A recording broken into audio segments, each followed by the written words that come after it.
What's up, guys?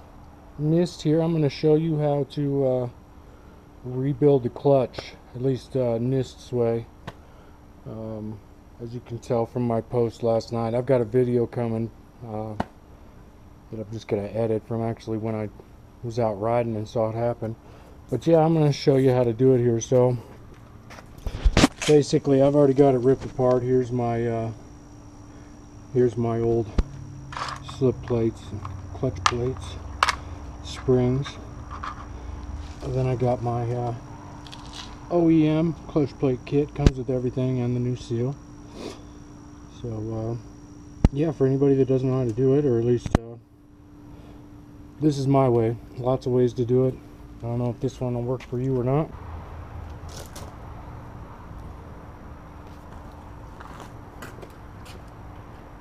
Okay, hopefully everybody can see me okay there.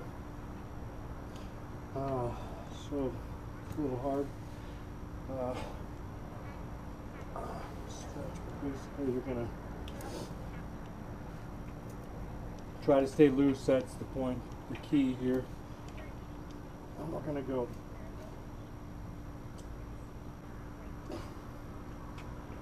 That should do it. So be right back to see if it worked or not, huh?